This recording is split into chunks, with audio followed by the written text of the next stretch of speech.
বরিশাল জেলায় হামরুবেলা টিকাদান ক্যাম্পেইন উপলক্ষে সংবাদ সম্মেলন অনুষ্ঠিত হয়েছে। বৃহস্পতিবার বরিশাল সিভিল সার্জন অফিসের সভাকক্ষে এ সংবাদ সম্মেলনের আয়োজন করা হয়। এতে সভাপতিত্ব করেন জেলার civil surgeon doctor S M Manzur Elahi. Barishal civil surgeon কার্যালয়ে আয়োজনে এবং বিশ্ব স্বাস্থ্য সংস্থার সহযোগিতায় আয়োজিত এ সংবাদ সম্মেলন হামরুবেলা প্রতিরোধে টিকাদান কর্মসূচির গুরুত্ব তুলে ধরা হয়। পাশাপাশি ক্যাম্পেইন সফল করতে সকলের সম্মিলিত উদ্যোগ ও সচেতনামূলক উপর জোর দেওয়া হয়। বরিশাল থেকে মাহফুজ ইসলাম সবুজের তথ্যচিত্র নিয়ে বিস্তারিত।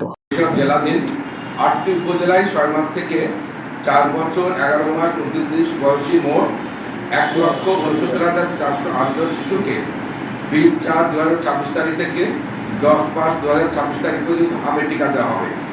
ইতিমধ্যে অতি সংক্রামক এলাকা তথা ফাঁকিরগঞ্জ, মেহেদীগঞ্জ উপজেলা এবং বাগেরগঞ্জ পৌরসভায় গত ৫/৪/২০২৬ খ্রিস্টাব্দ হতে হামরুবেলা টিকাদান ক্যাম্পেইন শুরু হয়েছে।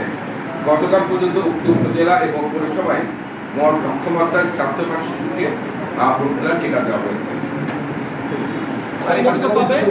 আর দ্বিতীয়টা হচ্ছে ১৫ মাস পূর্ণ হলে ১৬ মাসে যখন যাবে তখন সেকেন্ড ডোজটা পাবে। আর এখন যেটা পাচ্ছে কিন্তু অতিরিক্ত সাপ্লিমেন্টারি ডোজ, এটার সাথে কিন্তু আমাদের রুটিন যেটা পাচ্ছে সেটা কিন্তু পার্থক্য করা যাবে না। মানে আমার এখানে যেটা যারা পাবে তারাও কিন্তু যদি ৯ মাস বা ১৫ মাস পূর্ণ হবে, এটা ২৮ দিন পরে হয়, তারা কিন্তু আবার উদ্যোগ নিতে হবে আমাদেরকে।